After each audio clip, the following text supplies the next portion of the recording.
What's up, all my 40K fanatics out there? I'm DJ here with Tim's Nation, and today I just want to talk to you about the news that came up on the Warhammer community page. I know a lot of people have been talking about this today, and I can't wait to go back and watch and listen and see what other people picked up. But this is just a first impression when I'm actually getting this time to sit down and read over this myself and see what we're looking at for army construction in the 41st millennium in 10th edition. If you haven't subscribed to the channel already, please do and turn on that bell for notification because I'm going to be trying to cover as much of this stuff. Sometimes I'll wait for the dust to settle a little bit so I can bring you a more comprehensive concept of what we're looking at for 10th edition, as well as just some will be a first-time glance and what I'm seeing and what I'm reading. I may be right, I may be wrong, but it's going to be a lot of fun seeing what's going on. So looking at their page, we're talking about how army building is going to work in the new edition, which is definitely something on everybody's mind. You know, part of this game is being able to play with the models that you want to play. So how are we going to be looking at that? And one thing that I find really, really funny, as you scroll down, we get down to this nice little graph of mustering your army. And it gives the order of operations for playing the game. And step number 2 says we're going to start our roster. So at this point in the game, we're going to start a roster and start making an army. Then we're going to choose our faction. I thought that's kind of funny, is that we're going to start building an army before we select a faction. There's probably some other ideology to why they're in that order, but right now it just makes me giggle that we're going to start making a roster before we've picked the army that we're going to play. Scrolling down, it starts talking about how the battle sizes that are going to be recommended for Warhammer are built for 1, 2, and 3,000 point games. And I think it's kind of interesting that they actually capped it at 3,000. There is a lot of Forge World miniatures and larger game scale models that you can't use in a 3,000 point game. An example is my Warlord Titan, which currently in the current edition comes in at 5,500 points. It's probably going to still be up there when 10th edition as well. So what this makes me wonder is, by them capping it at 3,000 points, are they going to try and release another Apocalypse system? And I think that that's probably something we're going to see with how much Kill Team has been pushed. I think that we might see an Apocalypse-based system where we get some mid-size Titans to be plastic miniatures, stuff like we've seen, like the Baneblade, for example. That's, you know, that used to be a Forge World all resin model, and now you can find a plastic kit of it. So maybe some stuff like that could be kind of cool to see. Special rules, I mean, for me, the Necron monoliths, seeing them have an environment that they could shine in. So we go into selecting the detachment, excuse me. So the selecting the detachment has a lot of interesting little, I guess you could say, maybe Easter eggs, because there's ways to interpret this. And I mean, this has probably been chopped apart, and maybe I'm wrong with this, but here's how I interpret what we're looking at for this. It talks about first a Gladius task force from Adeptus Astartes. Your faction would then get Oath of Moments, which it says we will hear more about later this week. Your detachment gains access to 6 stratagems as on top of core group in the main rules, as well as 4 exclusive enhancements for your Space Marine characters. It also gives you combat doctrines and says you get to pick those during your command phase. So the first thing is Gladius Task Force. What is this? I think that the Gladius Task Force and some of the other ones that we're going to see, if we read down lower, it says it doesn't matter what you paint your army. So Ultramarines might be theoretically a practical masters of Gladius Task Force. I think some of these task force will actually have a little bit of fluff or lore to kind of guide them to being more specifically designed for Crimson Fists, for Black Templars, et cetera, and even Ultramarines. So I think we're going to see some of the task force kind of still influence that, but not to the level that I personally would want to see. I would like to see some uniqueness to these chapters, like Imperial Fists, Crimson Fists, Black Templars, White Scars, et cetera, letting there be something for the guy who has collected just nothing but that army and has it painted up. You know, sometimes seeing a pure White Scars or a Black Templar's army that's painted in such way, those look really nice on the battlefield. Uh, so I think that the task force we might end up seeing a little bit in there. That's at least my first impression, my feeling on it. I could be completely off base on it, but you know what? I'm going to stay positive and stay optimistic that that's what we'll end up seeing. It also says the detachment gives you 6 unique stratagems, and there's another way to help kind of bring the armies full circle when you have stuff that maybe allows you to advance and charge and gives you more of a White Scars feel.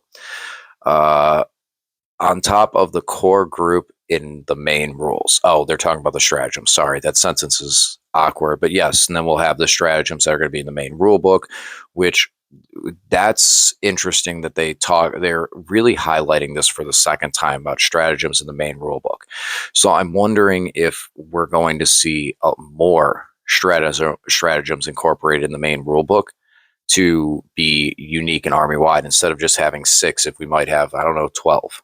So that's something that, with how much they've talked about, I wouldn't be surprised if we end up having more main rulebook stratagems in this edition. So the last piece of this that I want to cover is picking the units. This kind of starts to give us a glimpse into what army construction is going to be moving forward. And I don't think there's too much like of a hidden anything in Select the Warlord. I think that's just put out there as marketing for newer players that might be starting to look into this and go, "Oh, what's about to happen?" This to them is like a new game release. You know, we're only a couple months out.